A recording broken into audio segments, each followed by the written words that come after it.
This is The Big Breakdown, a long look back at some of the biggest stories we're covering for you at the Hidden Killers podcast and True Crime Today. This is Hidden Killers with Tony Bruschi. The Epstein List. We've heard that term for literally decades now. Who's on it? What's on it? What is it exactly? Is it a flight log? Is it a black book? Is it a big old list that somebody had going, oh, well, you were with her and you picked out the cherry whipped cream and for some reason a cockatoo as well. I don't know why you wanted the cockatoo in there, but that I have as blackmail against you. What is the list? That's the big question. The government now saying there is no list. Okay. Joining me to discuss, Robin Dreeke, retired FBI special agent, former chief of the Counterintelligence Behavioral Analysis Program. I thought you might be able to bring some insight into this topic. Oh my gosh. So for everyone paying attention, when Tony sent me this, that we're covering the Epstein, I'm like, oh my gosh, we're going in the dark realm of the world. Yeah. And the reason why my initial reaction was that, Tony, is because this is really, really challenging for people on both sides. And I mean both sides because Epstein's an individual that, because of this alleged list, could take down people on either side of your political aisle. Yeah. And when that happens, you get a ton of confirmation bias. You get a ton of thoughts of conspiracy theories. There's a lot of noise we have to muddle through on this one. So my initial take on this was, because actually my son, he contacted me right after this list came out too, or the knowledge that there's no list, right? Yeah. And he goes, "Can you believe there's no list?" And I'm like, "Okay." And he's a pilot, and he says to me, "Well, there should at least be a manifest." I said, "Really?" I said, "Do you have a manifest?" I mean, no one, when you fly private jets, there's no manifest. No one keeps a log of who is actually on a jet. I'm a general aviation pilot. No one, that's just not done. Okay. There's no requirement for it. So Tony, what I initially did after I got through looking and thinking about this on multiple angles, I said, so let's go back to the origins. Who first came up and said there was a list? Because that's the first thing you have to do. If we're going to have a controversy over a list, who first proposed a list? Yeah. No one did. So here's what my deep search shows. What did you find?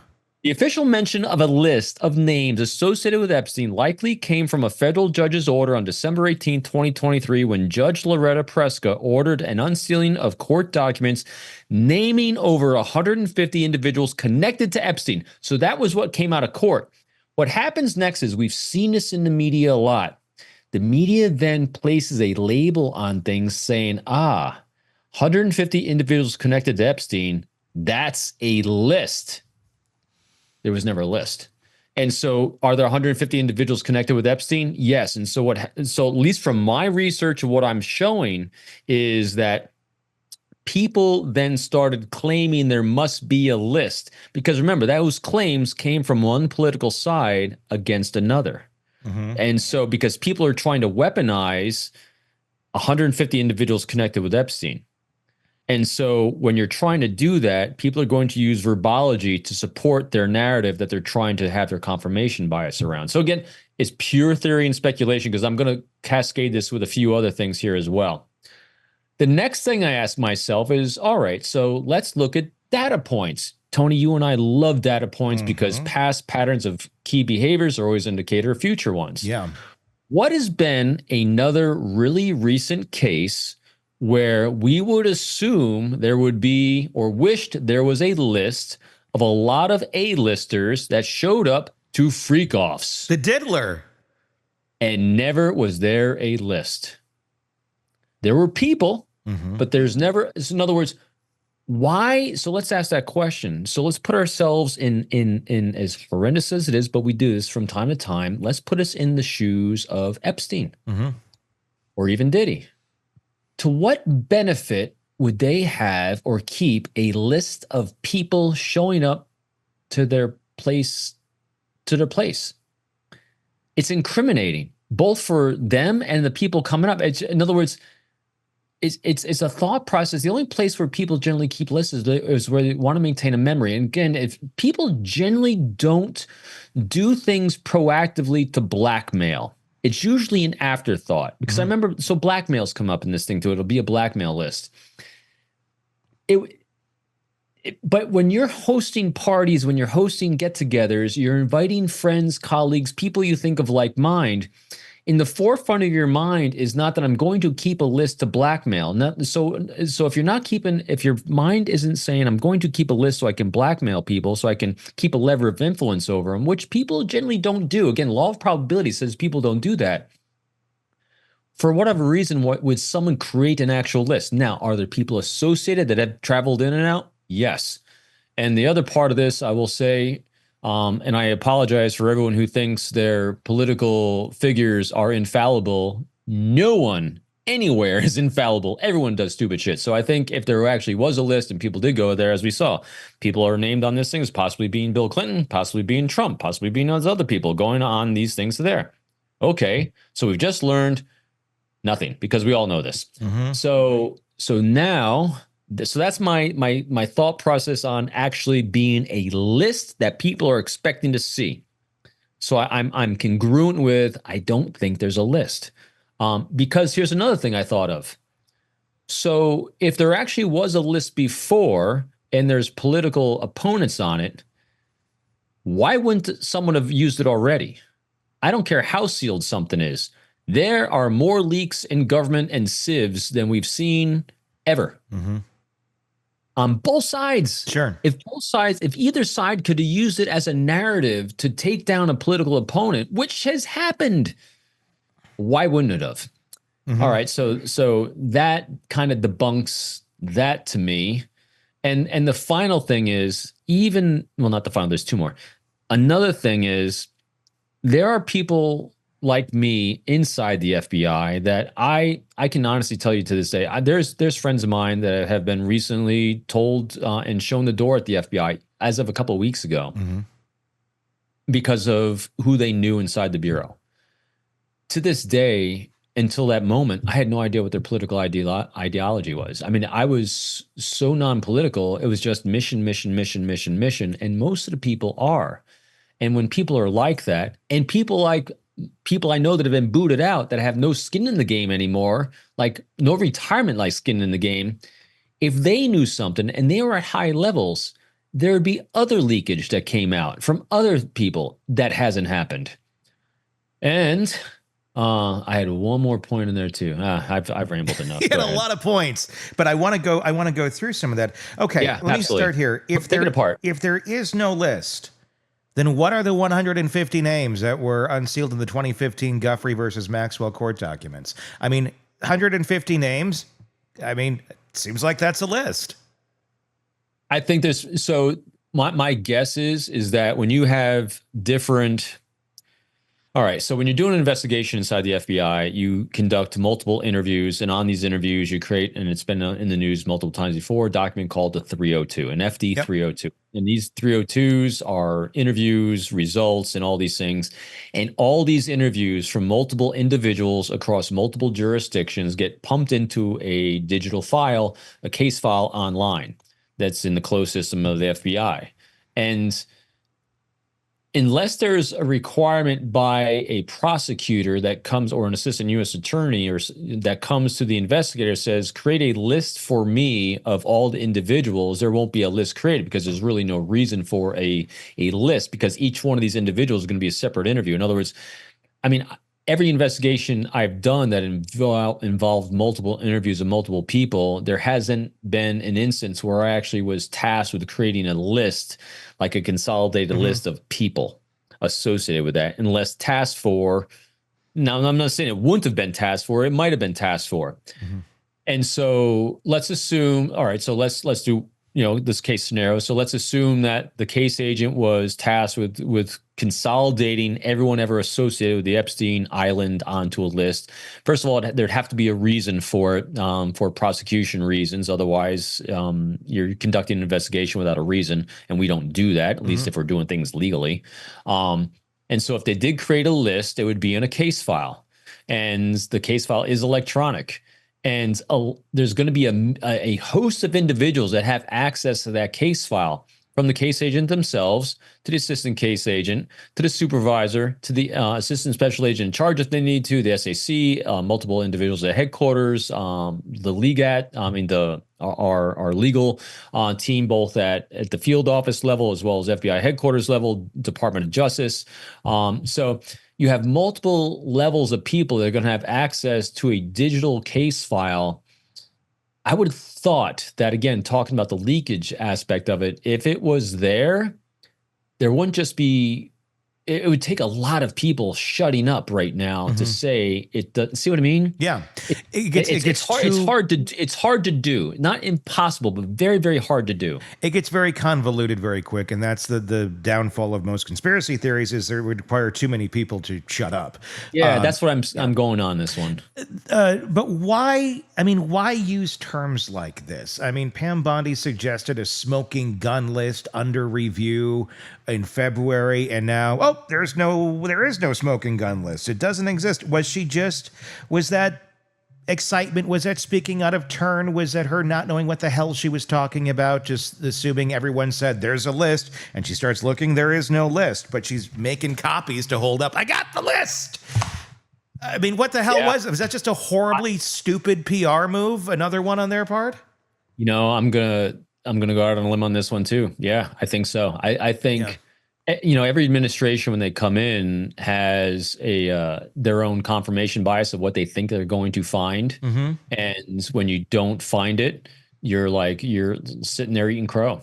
It's interesting because when it came to before yesterday, Dan Bongino, the deputy for the FBI right now, he gave him an interview. It was a couple of weeks ago where I saw him being interviewed about the Epstein suicide aspect of it. It was really interesting watching him talk about it because he looked really disappointed and deflated that he didn't find what he was thinking he was going to find. Mm-hmm. And it was watching him non-verbally deflated because it looked like, these people came in very excited that they're going to uncover all these things for the American people because they bought into a conspiracy theory by the other administration to hide all this. Yeah. And when I'm watching, at least when I watched Bongino's a couple of weeks ago, look very disappointed that he didn't find what he was looking for. Now, granted, it doesn't mean it doesn't exist. Mm-hmm. It means I believe he didn't find what he was looking for. I think Bondi, same thing. I think she was expecting to find something because of hearsay, because of social media, because of a great book I read in the last couple months by Noah Harari, the guy who wrote Sapiens, and Homo Deus, he wrote Nexus. And we've talked about this one before a bit. Just because you have more information doesn't mean it's better information. Sure. What he talks about in the book is the fact that, and I mean, Robert Greene talks about it again in Laws of Human Nature. When you keep consuming the same narrative and it keeps cascading on top of itself, it starts to become truth for everyone paying attention. And I think that's what Bondi probably got caught up. Again, pure hypothesis, but I think these individuals got caught up into the hypothesis that they believed that we're going to find a lot of misdeeds. And when they actually did the digging, it's not as bad as they thought it was going to be. In other words, the FBI wasn't as corrupt as they thought it was. It wasn't as, people weren't hiding stuff as bad as they thought they were. Were there individuals, like any organization, that went left of straight? Yeah. And they're gone now. And they're overreacting in some areas. So I'm just not a conspiracy guy in most cases. Yeah. Do they exist? Yeah. But I just because both sides had the opportunity to release stuff on the other side and no one's been able to do it, to me says, again, I'll just break it down to that. Well, both sides wanted to release something that they couldn't release because I don't think there's anything there. Well, I feel like there's one of two things. There's either nothing there, like you're saying, or it's too hot for both sides. Yeah. It's not, there's no one that's going to benefit here. Because the question, I mean, the meme or whatever that I've been seeing out there and people's reaction is, well, if there was something on it, why didn't Biden release it if Trump was on it? Okay, that's a decent argument. Well, why is there suddenly not a list now, too? when Trump's has it's in his hands, supposedly. And I think it goes beyond the individual who may want to use it as a political tool to release it. I mean, if I were to go down the conspiracy route and go, why did Biden not ever release it? Because there was too many Democrats on there that there was too much pressure not to, or people in higher places that simply it wasn't going to happen. I think the same thing's happening on the Republican side, where there's too many Republicans on it, or there's too many people. Take the politics out of it. There's too many people in higher places that are not even in Congress that are on this list, and there will be severe repercussions should this thing come out, or there's nothing. It's like either end of world, shattered, scorched earth scenario if it comes out, or it's like, and I agree. I think you're spot on, Tony. I think either there's no list or there's too many people made stupid mistakes. It's one or the other. And at the end of the day, would we be shocked by either? No. Our expectations of people that are in leadership positions right now is so low that you're not shocked by anything anymore. That's what I was going to say. Would we be shocked at all? No. If this list came out, I mean, if this thing came out 10, 15 years ago, I think it would have had a bigger impact. If this thing comes out tomorrow, let's say, oh, whoops, we found the list, and it comes out and there's just all sorts of names on there, people, big people in power, names that is otherwise, flawless, trusted, and oh God, like, I'm sure it would be a bit of a shift again. Like, I didn't, it's like realizing Bill Cosby's a predator. But I don't know that is end of the world type territory. I think, I don't even know that a lot of people, if they were on the list, would even step down if they were named on this thing, because it would just be another piece in the echo chamber of people who want to believe that people that are on that list if they did bad things, they'll believe they did bad things, or they will take it the other way and they'll believe, well, no, they're on the list, but they were just there for some other purpose. Kind of the way they do now with what has rumored to be out there about the flight log and all of that, with Trump on it or Bill Clinton on it and things of that nature. People at the end of the day are still going to believe what they want to believe. Damn the list. I think the thing that matters the most, at least from my optic, is I don't care about a list, because who cares unless it can be tied and we can save and rescue people and take down structures and institutions, organizations that traffic in children. Because adults doing stupid. I mean, look at what Diddy got away with. And now look what Diddy was accused of doing, but he's found innocent of, is a better way to put it, right? Sure. And I think this is such a similar situation, just because he was accused of trafficking, and there's been people that were underage for Epstein, and so unless that list can reveal how these individuals were tied to trafficking and supporting the trafficking of children, which is going to be a stretch. All right, so these people went to the Epstein Island. Okay, they're leches. Okay, we thought they were leches anyway. Yeah. What's new? Let me ask you this, and it's specifically on a counterintelligence end of things. I mean, there's been speculation about blackmail, that the list raised concerns about national security, given who could be on it. Epstein ties to figures like Prince Andrew. Fears of compromised leaders. That could be a big thing on this list. So from a counterintelligence perspective, I mean, how would the FBI assess the risk of a figure like Epstein maintaining a blackmail list, even if it's unproven? So it's a great question. And as you're even saying it, I'm thinking to myself, it's kind of like what James Comey purported he was trying to do when he let Donald Trump know in his first term that there was a Steele dossier, which was wrong. Yeah. But he's letting know, because he's letting know, hey, a foreign government might try to use this as a lever of influence against you. And so there's that aspect of it. But blackmail and levers of influence like that only are effective if the individual that they're used against think it's a big deal. And so here's what I mean so in the counterintelligence world, you're always assessing these levers of influence over our public leaders, our policymakers, so you can try to thwart them, so you can get, at least let the leader know about them, so you can mitigate them before they happen, so that it doesn't compromise national security of the United States. I actually had a case like this that there was a Russian diplomat at the United Nations that I was trying to recruit. Mm-hmm. And he had, this is just a great example of this. He had a son here that was an overstay. And so he's illegally here in the country because he's an overstay. And I thought, wow, what a great lever of influence. So I'm assuming he loves his son. I'm assuming he doesn't want some political fallout of having his son as an illegal alien here in the United States. So I had a source of mine approach this diplomat, without saying me involved or anything like that, and say to him, hey, it looks like you have a problem here, with your son as an overstay. I actually have a friend who's in the United States government. He can make this problem go away with you if you're willing to have a conversation with him. You know what the diplomat said? What? What else is new? Didn't care. Yeah. And you know what happens when someone doesn't care? It's no longer a lever of influence. And so here's a plus side to all this. If you're thinking in worlds of national security, it's my long story for this. Yeah. And that is because we've been so, as a society, inoculated against our politicians doing really garbage crap like this, it's no longer a lever of influence against them if it's exposed. Mm-hmm. So see what I mean? So if someone was to come out, look at all the stuff Donald Trump's been accused of doing. Sure.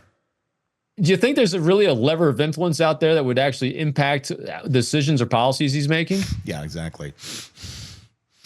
So you assess it and you assess its impact. Mm-hmm. You assess whether it's actually a lever or not. And the biggest thing you do also, you try to run it to ground truth. Mm-hmm. Is this hearsay? Is it real? You task sources. You try to find ground truth, and that's what they didn't do in the Steele dossier when they put that together. Is they didn't run the hypothesis that was put out there down to ground truth with confirmed, reputable, competent human sources, and so that's why that spun out of control, and that's a lot of reason why we are where we are today on this spectrum. Yeah, it's a big muddle puddle, isn't it? It is, and it's one where, no matter how much there's push or discussion of this, it's just this is never going to do any good. It's never going to come out if somebody doesn't want it to come out. That's in that level of power. But the reason I still lean far more into conspiracy is just watching the behavior of people, and I felt like Trump's reaction to it the other day when he was in that cabinet meeting, and I think it was Pam Bondi that was starting to speak. Maybe I'm wrong on who that was. Right. And then he interrupts. Are we still talking? I don't do a good Trump. But right. Are we still talking about Jeffrey Epstein? Of course we are. Of course we are. Well, that's old. It's like a parent coming into the room. Are you guys still talking about cupcakes? Oh, we're gonna have ice cream cake later from Dairy Queen. We don't. It was so pandering and belittling, I think, to the intelligence of human beings. That you just saying, why would we be talking about this? Let's move on. It was insane, like so many things. But it was just that to me says there is a list, and your ass is on it. Okay. So I'm with you on this. The behaviors that was a spike. So remember, so let's assess, move politics aside. Let's assess Trump. It was weird for him not to talk about something because you bring up any topic and he'll go on and on and on. Best thing ever. See what I mean? So yeah, I totally agree. That was a spike, Tony. And so, but here's what. So I'm gonna go on top of your conjecture. Sure. So you said to you that was indicative that there actually is a list. Yeah. I'm going to say, because I'm going to hold true. I'm not thinking there's necessarily a list has been defined. Maybe not per se list, but there's information that there's damn more. well you don't want to get out there. So I'm with that. I think there's more to this than the public knows that they don't want to share that. So I'm definitely down that road. But when it comes to the granularity of where's the list of 150 people? Maybe, but I think there's definitely more that they're not sharing, because you're right. Why else move on so fast when he actually will pontificate for hours on end about absolutely everything? Maybe we should call it data and not a list. Yes. I mean, yes, I love it. Where's the Jeffrey Epstein data? Because there's that more exists. data points of what happened that we don't know of. Because it's like, sometimes, especially like liars and narcissistic type people, they'll play word salad games. And, well, you didn't say that specifically. You said list. So you're referring to this list, and that list doesn't exist. But this chart over here, this flow chart. Which is exactly what I'm doing. Yeah. I'm doing that exactly. I was like, you didn't say list. It's not a list, but there's more there. So, I mean, that may very well be just exactly what's going on. It's like, well, you didn't call it a list, so how would I know? It's just playing fast and loose with the terms. Right. So I imagine something like that is going on. But I agree. Again, I agree. Yep. Nonetheless, another thing that the public looks at and goes, huh? Come on. See, and that to me, when this thing hit and this thing broke, that's what hit me out of everything. The existence of a list didn't bother me. All these things didn't bother me. What I saw was, yet again, loss of trust and faith in an institution that we need to trust in order to protect our national security and our civil rights. And, so half the country lost it under the last administration because of the way the other side was covering it. Mm-hmm. And now it just flipped again. Yeah, it did. The thing that then it comes back to again is now we suddenly have another tape. Now we have this other video that is missing a minute, but that's just how the camera works. So nothing to see here. And maybe it is how the camera works, but for the love of God, it looks really weird. And it doesn't really show much of anything. It shows his head as he's walking to his cell. Okay, you added more mystery and nothing really of value to this. The bigger question is, why did you have no working cameras on that cell? You have one of the most infamous, famous, prisoners at this moment in time in the U.S. and nobody's paying attention. Guards are literally able to take breaks and not keep their eye on this guy, and he's able to kill himself. That again, it's just an insane story. I mean, I could see him killing himself. I could, to a level of, if you don't do it yourself, we are going to come in and find a way to do it for you because of who's on this list.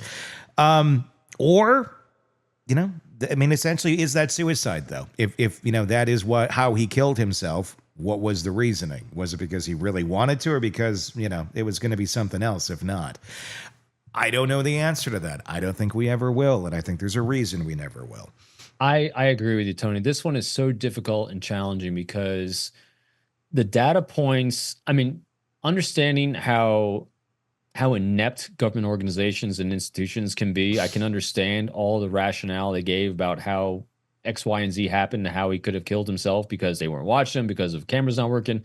Understanding how things are broken and not working and people being lazy, not doing their jobs. I totally see that. I saw it every day. Yeah. So that doesn't surprise me. But at the same time, it begs that question. Well, high profile guy, why wouldn't they have given him more resources? People been on their toes and all that. Yeah. And at the same time, now we look at the behavior of Epstein. Yeah. From everything I've read and understood, it's a spike for him to even entertain the thought of committing suicide because people in his life are saying he wasn't even entertaining it. Mm-hmm. So see what I mean? So that behavior itself. So let's move away from the ineptitude. Let's just move on to Epstein himself. It doesn't quite make sense. It's a big spike in behavior of what you would have expected, unless someone was bumping him off. Because see what I mean? So it's so all over the place, which means we don't have all the facts. And let me ask this: like when investigating something like this, because the idea of a conspiracy would require so many people to be in on this, and I don't think you can pull that off. So when you have investigators, when you have leaders in the FBI coming out and speaking and saying, no, there is no list, people who otherwise, I think are surprised by this. I don't know that it's them sitting there going, okay, well, we got the orders to cover this up. I just don't think they ever got the list. Like, Right. Like they never even got the information to consider, so they can't say exists because they never saw it. It's like it's being stopped somewhere way up here before it even gets to the FBI, before it gets to the investigators. So for them to say there is no list, they probably are speaking the truth of what they actually have in front of them. I don't think they're sitting there going, got to keep this secret. I don't think that would be something anyone would be capable of for a long period of time. Guaranteed. And Yeah. matter of fact, I mean, I wasn't high ranking in the FBI, but I was at headquarters for a while. And what I just went through with you all about how I'd assess this from a managerial and executive level is like, all right, so they're talking about us having this list or not having a list. Where did Len, let's go to ground truth. Where did this list start? Exactly what we did. And so what generally goes on inside, public affairs and public image and stuff like that in institutions, organizations like the Bureau is once you figure out whether it's truth or not truth that people want information on. In other words, if it's pure conjecture, there's nothing to comment on. It's hearsay. And first of all, the Bureau doesn't comment on cases anyway. Sure. But the second thing they don't do is they don't make a public statement on hearsay, because then all of a sudden, if people are making a public statement on hearsay, on what social media is saying, you're going to be overwhelmed with constant chatter of having to diffuse shit people make up. Yeah. Because, in other words, I think they believed that it was something made up, this list. That's why there's no comment on it. Because once you open that Pandora's box, they're going to comment on everything. If the current head of the FBI says there's no list and he's never seen the list, then if there is a list, who's holding that back? Who's higher than that has the strings to make sure they don't have that to even consider in any sort of investigation, because it never gets to them? So he did a good job when I saw him on this interview a couple of weeks ago. And I can see both Bondi, Bongino, Patel kind of going through these machinations of trying to understand how to find things in the FBI, because people don't understand. You'd think you could actually walk into a room and see what you need to see, because there's a room that's marked, Jeffrey Epstein's list of craziness. Yeah, yes, yeah. Here it is. The Epstein case. It's right on that file. We just went to the card catalog and found the shelf. So basically, here's what it would look like. So say I was still in the FBI now, working out of the Richmond office like I did before I retired, in the Fredericksburg office here. Generally, when big cases like this happen or big request comes in, because I've responded to many of these. What happens is an all bureau email goes out. In that email that goes out from the headquarters, from the legal division, it'll say, a tasking's been put out. We need to have any information, both from confidential human sources, interviews, and cases you conducted that relate to this. You need to have this submitted to FBI headquarters through your supervisor, whatever it is, by such and such a date. That goes out to all field divisions across the Bureau. And you have to respond, and I'll tell you, they cancel leave, they cancel everything to get people to respond to these inquests that come out. And so that's how it then gets all filtered in, it gets synthesized down, because investigations, there's going to be a single point of failure or success with that one case agent in the middle, but there's tons of spokes all over the Bureau, subcases, other sources, everything that's opened up to support that one investigative thing. So in other words, the case agent that is in charge of the case right here might not necessarily know all the nooks and crannies way out here on the other side of the country, that an interview's been conducted, the nuances of that interview, or maybe the case agent was too lazy, didn't upload that interview, or maybe there's like, you know what, I don't want to be involved in this crap because it's going to end my career. I'm just going to toss this shit and pretend it didn't happen.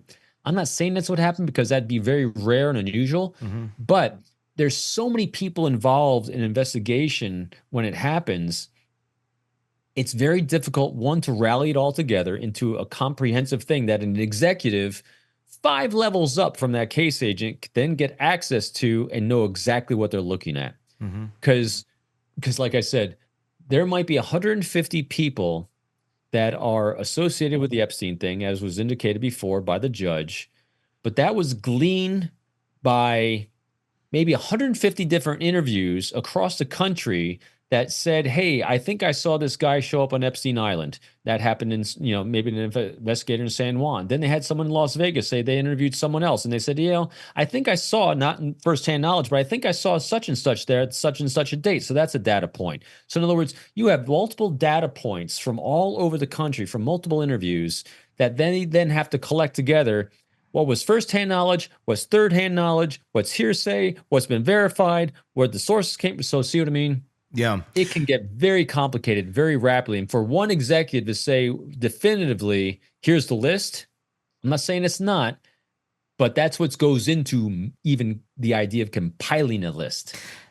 At the same point, would it not really just take one agent to be compromised if they have a very big piece of evidence, a big piece of data that they're going to be bringing to this chart that may implicate people? If that one person, somebody got to them, I don't know who, but somebody with the interest of that person's name not coming out into the investigation. I mean, then you don't have to go to the head investigator to the top of any of this. You just have to get to the one person who may have the piece of that puzzle that they're going to add to the bigger picture. And if that person can be stopped, well, then you solve that problem. That's challenging. And I'll tell you why that's challenging. When I first came in the Bureau, it would have been less challenging. When I first came in the Bureau, everything was done on paper files. And when it's on paper file, it's a lot more limited access to those things. And we had a system that was in place, but it was less user-friendly.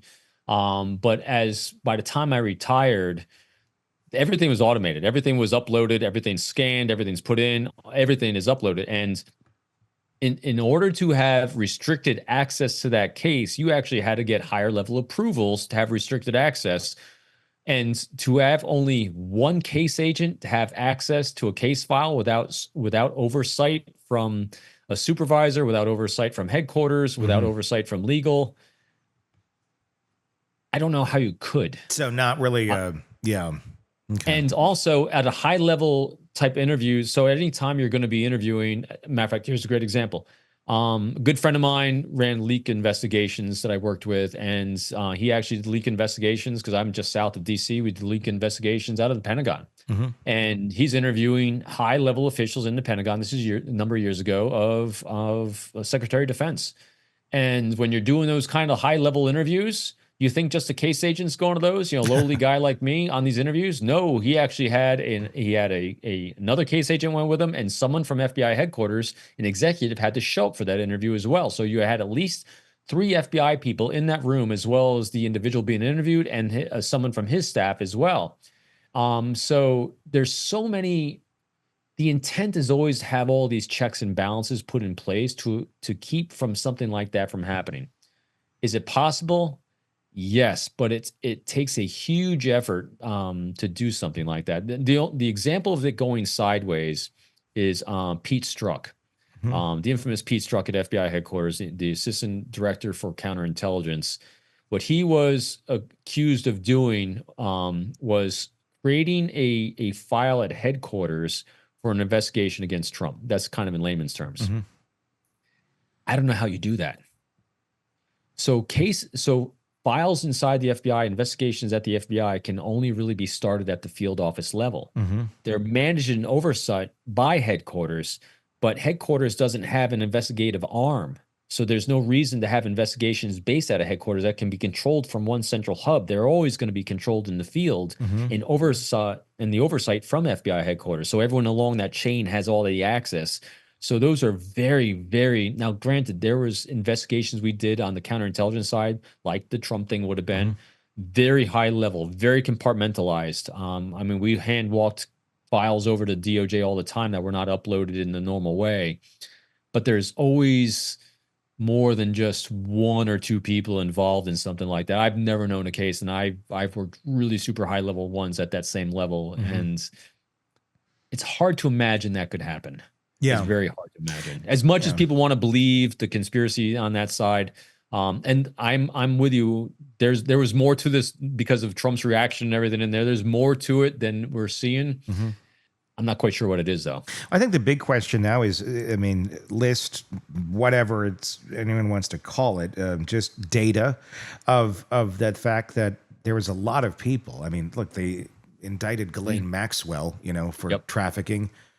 Well, who did she traffic? Because we have no list. Yes. So that's a big question. You have victims that are still alive out there, some who are not, that are probably wondering, along with a lot of other people, okay, the government has seen the accusations against a lot of big people in this.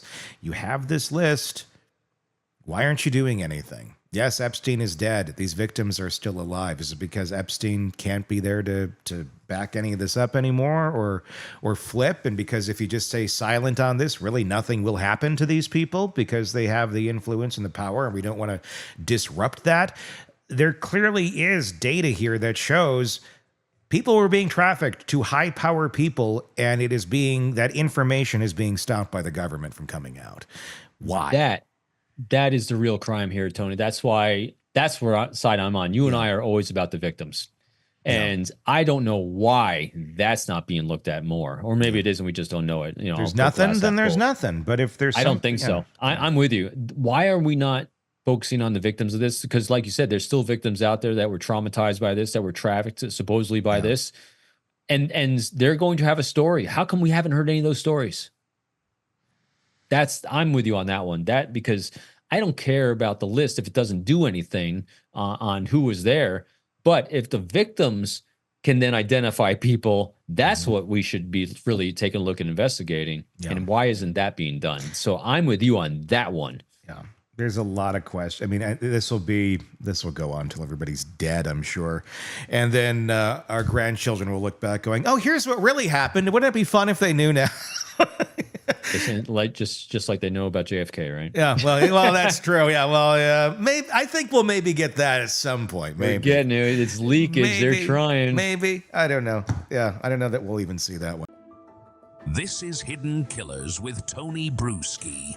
Today we are diving headfirst in one of the world's most controversial legal mysteries of the last decade. And, so supposedly we just solved it. I don't know how we solved it, but it's been solved. Jeffrey Epstein, the client list. For years, this has been referenced in headlines, courtrooms, conspiracy circles alike, government agencies talking. Basically, everybody stating it's there. It exists in some way, shape, or form. Believed by many to hold the names of powerful individuals tied to Epstein's trafficking network. But now, in that stunning, magical twist, the U.S. government says it never existed. Was it ever real? Was it buried? Or was it public fed a myth? Joining us to break it all down is defense attorney and former prosecutor Eric Faddis, bringing his legal insight into what's fact, what's fiction, and what the justice system may never want us to see. Eric, let's start here. Now the government's claiming no Epstein list, the client list doesn't exist, never happened. Is it legally plausible that this thing truly never existed? It's a little hard to say whether Epstein had sort of created his own list, some sort of little black book that he had that the government got. That is, of course, disputed. Whether the government received information and created their own list, sort of synthesized evidence from different investigations and put together something for themselves. That is also disputed. But it seems unusual that just no one would know any other participants or players in this sort of decades-long sex trafficking ring. Well, I think we need to define, what is the list? That's I think a big thing too. Is the list some lists that he has, that he had in a black book of taking notes of all of the people? Is it just names of people that were in his black book? Is it a flight log of people coming to and from the island and how long they were there? Is it literally a blackmail list of so-and-so was with so-and-so and so-and-so and their pet golden retriever, which makes it really freaky and weird, list that he can then go off on people with? When you hear the list, how have you always interpreted? In my experience, a criminal who is engaging in decades-long criminal activity like sex trafficking, they're not necessarily going to have like a handwritten list on some paper at home that says, hey, person number one is this guy, person number two is this gal. That seems pretty unusual. I doubt that it exists in that kind of a form. That being said, throughout the numerous investigations and court cases involving Jeffrey Epstein and affiliates, Ghislaine Maxwell, namely as one of them, the government certainly received information about alleged other participants and possibly accomplices. And so, in my appraisal, that's more what the list could be, is sort of the government's synthesis of different evidence and who was involved allegedly in these misdeeds. Yeah, I hear you there. I've always taken it as like a flight log. So look, we know that exists. There's no disputing a flight log exists. Why don't we have that? I mean, if this is the list to go to that's how I thought of the list as. It's like, okay, well, who was on the plane? Were they there for like a day? Were they there for a week? I think that would be very telling as to what went on now that we know what went on that island. But I guess, is the government playing loose with the words here, really, of just like the list? Oh, you meant that list. This other list. And oh, we thought you meant that. Like, I don't know, because this seems a little bizarre because they're not even defining what the list even is exactly. Yeah, when certain politicians and administrations want to use it to their benefit, they're all gung-ho about talking about the list. But then when they're pressed on it, the details are kind of scarce.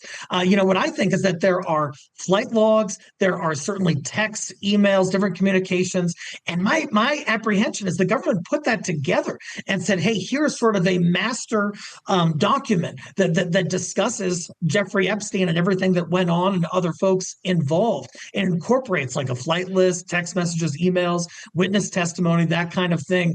And I'm not aware of any law that would prevent the government from disclosing that. It's why would they not want to disclose it, I think, is the bigger question, and why we're all sitting here wondering what is going on. I mean, could this list have been sealed under protective order or a grand jury secrecy? I mean, and even if so, I mean, it would still exist, but would the government have to recognize its existence if that were the case? I'm not aware of any legal requirement for the government to tell the truth, and they sometimes don't.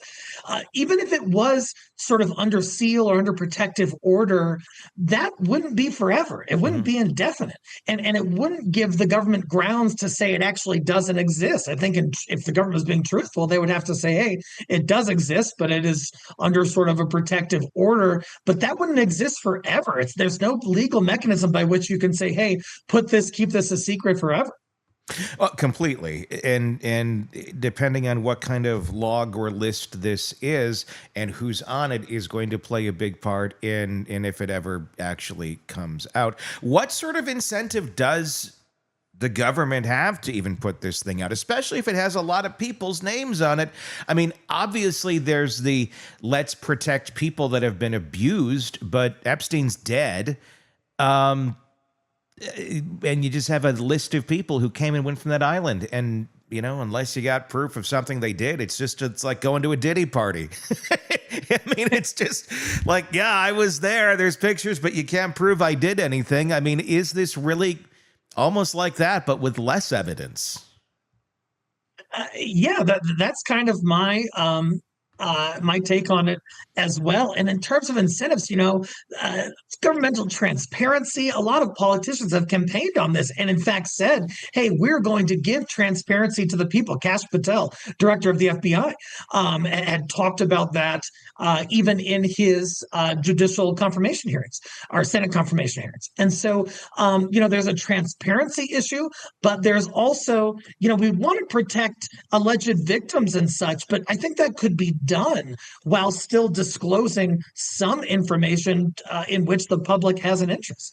Yeah, I mean, I don't honestly know, how much the government is truly interested in protecting any of the victims in this. Considering looking at what we've seen, Miss Guffrey the other day died, and that could have, there was a lot of factors, supposedly at play there. But, it's another person who had information, who was very outspoken, who disappeared, or didn't really, kind of went off into her own world and seemingly had a very hard time doing that. So I don't know how much, obviously on the surface, that's what the public would like. But when it comes to protecting all of these human beings who have so much power, who may have been involved in this, that's a scary prospect of what's the bigger importance here in terms of continuity, maybe, of government.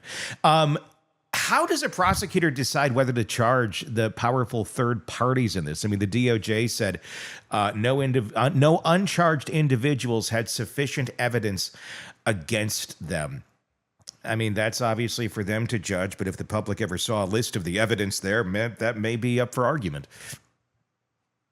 Yeah, I question the government's representation on that. In terms of charging decisions, really what a prosecutor looks at is, hey, is there an applicable criminal charge? Do I have sufficient evidence to bring the charge? So the threshold for that is probable cause. It's a low standard. It's pretty easy to meet probable cause. The prosecutor also has to, decide, hey, can I ultimately prove this at trial? Do I have a reasonable belief that I can do that? And then lastly, are there any sort of policy considerations for whom we are potentially charging? But we got to make sure we're not doing this on a selective basis where, hey, this guy is buddies with a big politician, so we're not going to charge him, and this guy I don't like, so we are going to charge him. Those considerations cannot come into play. Is that what makes this? Not. I mean, well, should not, sure, but is that what makes this maybe so difficult? Of if you started picking and choosing who you're going to charge on this thing, the public's going to. Well, what's the whole damn list? You can't just say, well, this one's on there, but no, we can't tell you who else is, because that gets to be very, very cherry picking. I mean, they shouldn't do that. They can't technically do that, but they sure would do that, I would imagine. But maybe it's easier just to say there is no list, so they don't have to deal with that. Who else is on this thing? Fiasco that would ensue. Do you think? Oh, yeah, no, I definitely think that at this point, the administration is trying to kind of keep it quiet. Pam Bondi, the attorney general, came in guns ablaze, and she said, hey, we're going to be transparent. This is Epstein release 1, and she released these binders to these influencers, and lo and behold, it was pretty underwhelming. It was a lot of stuff that the public already had. In fact, almost all of it had already been publicly disclosed. And so now they've done about face where they're kind of like saying, hey, there's no list. There's not really much else we're going to give you. And so what's the reason for that 180? Well, and what's the reason, too? I mean, I found it very interesting where they've been talking about this list forever, and they were all so proud, and the one made the cover sheet and then put a bunch of blank pages behind it. Look, we all have a list, and there was no list that they were holding up for everyone. But the fact that they were talking about having a list, we got the list, it's on my desk, the list, and now they're walking it back. And look, I'm not being political here, but then you have Trump jumping in that cabinet room conversation going, you guys are still asking about Jeffrey Epstein? Like, of course people are. That's so old news. Like, yeah, because you're on the fucking list. And you have Elon Musk saying he's on the list. Their former, the former buddies there. And yeah, I mean, it seems very convenient. This damn thing is just suddenly poof up in smoke and never existed. Seems like kind of a crazy thing to say. I think I might stick with I'm just not going to release it. But for it to be non-existent, I mean, are we going to see somebody? Is this going to come back up? What's going to happen from here? Are people going to dig? Can anyone reveal the existence of this list? If it happens, I think it would probably have to be someone who is on the inside or formerly on the inside. And so, as you mentioned, Elon Musk claims to have some kind of knowledge about additional information regarding the Jeffrey Epstein investigation that has not been disclosed and that has been arguably, according to some, withheld by the government. And so, there has to be more information that has been disclosed. I've reviewed what's been disclosed. And just in criminal investigations, we're talking about federal resources. We're talking about more money than God. All these investigators, there's got to be witness statements. There's got to be photos, interviews, perhaps video, most of which the public has not seen. Well, this sounds just like Diddy. I mean, but this obviously happened before Diddy. They have all this stuff, all this material. And then when it comes it's time to play a game, suddenly, that person disappeared, and maybe it's not quite as strong as we thought it was, or for some reason we're not bringing the case that we claim exists. Is it them overstepping and overstating what they have? That doesn't usually seem to be how they handle things. They usually are going to state if they have it, they're going to come in with it, but now it doesn't exist. I mean, it doesn't make a whole lot of sense in terms of that case or this case. When push came to shove, it seemed a lot of people are being protected here. And that's what I'm wondering about. There was a 2008 non-prosecution agreement, a shield of sorts for co-conspirators. Is that a shield for co-conspirators? Essentially, Epstein's original plea deal gave immunity to any potential co-conspirators. I don't know how strong that is or how ironclad that would be, but could that effectively have really ended efforts to prosecute others? So even if there is a list, what does it matter if that was part of the Epstein deal? It does appear that there were measures taken to shield not only Epstein, but also some of his alleged affiliates.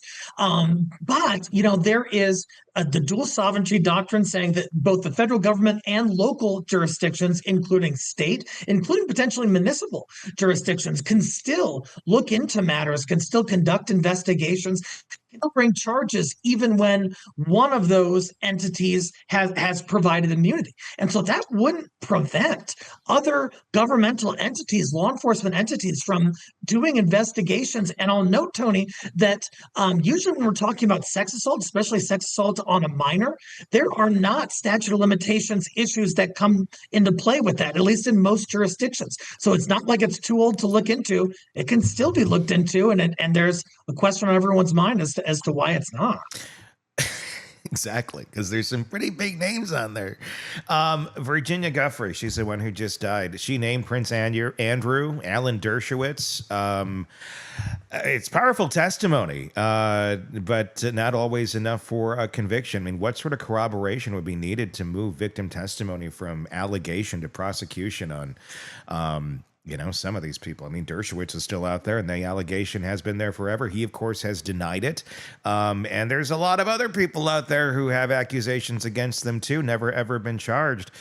But if you got someone saying, look, the logs, the records of them being there just don't exist, even though they do, you're going against the government on that one. And I don't know how you're going to really get anywhere at that point.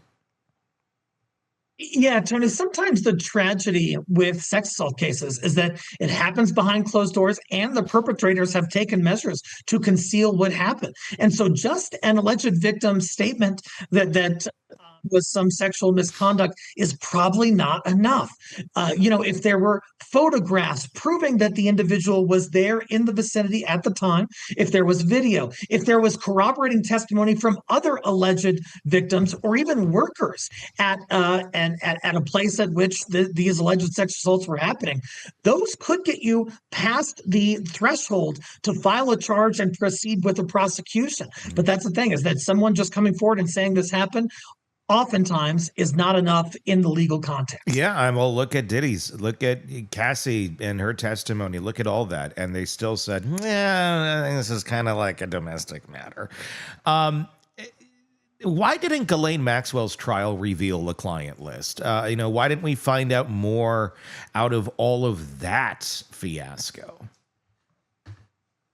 I think that was by design. That's just my opinion. Yeah. But, in such a trial, it would make sense to bolster one's case to be able to show, hey, Ghislaine Maxwell, you facilitated sex assault on a minor, and you did it with these people, with person one, with person two, with person three, with person four, and we have evidence regarding that. We have documentary evidence, witness testimony, that kind of thing. That would be a strong way to present that case. That's not really how it was presented. It was presented in the parameters, the scope of the presentation was rather limited, rather narrow. And again, the question is why? Is it to protect these rich and powerful people? And if so, what's the incentive behind protecting them? Why should we be doing that? Well, exactly. Why? I mean, and I don't know if it just means that I think the fear a lot of people have is, well, a lot of people in super high places were involved in this. I guess my question today is, is anyone going to be surprised? I mean, is this, if we found out tomorrow there's this huge list of names of people, big people, and on both sides, I'm not just going to say it's all Republican or all Democrat or whatever. Let's say the president's on it. Let's say a bunch of Democrats are on it, like high rank, like just across the board, tons of people. At this day and age, are we going to be shocked? I mean, is it going to be the shock that it would have been 10 years ago, 10, 15 years ago, 20 years ago?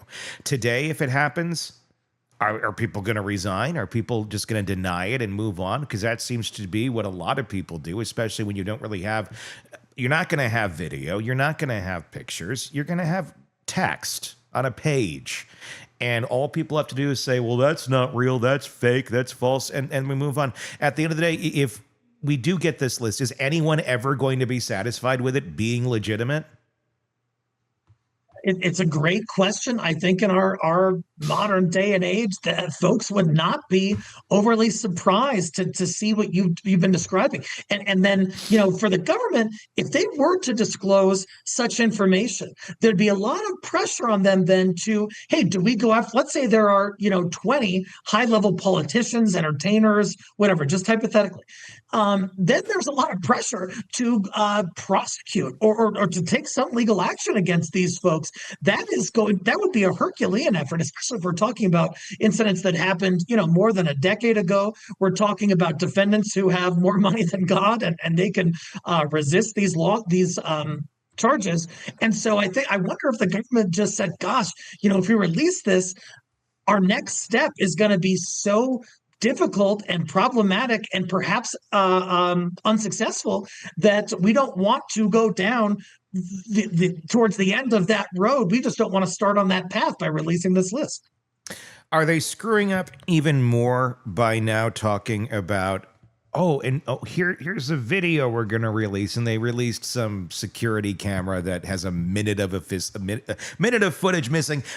That's how it always does it. Nothing to see here. That's normal. And just expecting the public, cool. That sounds legit.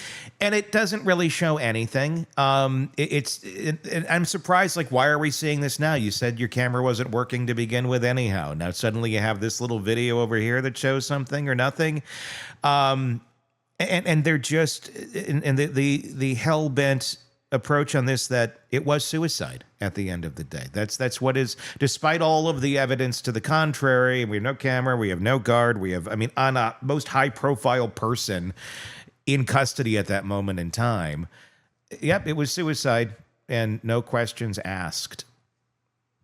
They have a very big credibility problem right now. Or do we have a very big conspiracy problem in our public, where we are far more apt to not believe things that we just feel are kind of ridiculous considering the circumstances? Or is it a credibility? What's your thought? Because I guess it really could go either way. Tony, I think we've got both of those problems. I think for one, with the advent of social media and sort of online investigators, some of whom are pretty darn savvy, I think a lot of folks aren't taking things at face value anymore, and they're looking into it for themselves. And so that's driving this. On top of that, perhaps the government just doesn't have all of the stuff that they or the public thinks they might have. And, I think that's fueled a little bit by the government's sensationalism in the beginning, saying, hey, we're going to be transparent. We're going to show you, we're going to get to the bottom of all this corruption. Yeah. And then lo and behold, they might not have it. And the public's saying, hey, what the heck? We want to see this. And now their ears are perked too, and their expectations are unmet. That's what I wonder about some of this. And in no way am I trying to downplay Epstein or Diddy or anything like that. But I do wonder if the sensationalism, if we in our minds as a public get this appetite and this image of, wow, this is going to be super, super crazy. And then at the end of the day, it's not good, but it's not, it's not to the level that everybody thinks it is. And I don't know how that could be in this case, considering all of the people who've come forward and all of the disturbing stories of Epstein, that it couldn't be to that level. But Is this somewhat of an overblown case where we are expecting more than actually exists, and now we're just not getting it because it's not out there, or because we're getting too close to the center of the flame, right, where the gas is coming out and it's super, super hot? I think the Diddy case is a decent analog for this issue. When that case began, there was all this hype that the prosecutor did a press release. There was sensationalism. We had the expectation there'd be like Caligula-esque, Roman orgies with, sex slaves and Yeah. drugs and guns and all this stuff. And then when we got to the case, it was the federal case. It was a handful of threesomes, which were not at all what we expected. And so I think that there is sort of this driver in the media, in politics, and in society in general that are hyping up our expectations when the reality might be a little less shiny. A little more tame than maybe expected. Or, like I said, maybe we're getting too close to the flame. And I wonder if these two cases are different, Diddy and Epstein. If one was more overhyped than reality is, and if one is the sun, and no one can get close enough to it to truly tell what the hell actually happened on that Jeffrey Epstein Island all those years ago. Craving non-stop true crime updates? Press subscribe now and get the latest cases, analysis, and expert commentary delivered straight to your feed. Only from the Hidden Killers podcast and True Crime Today.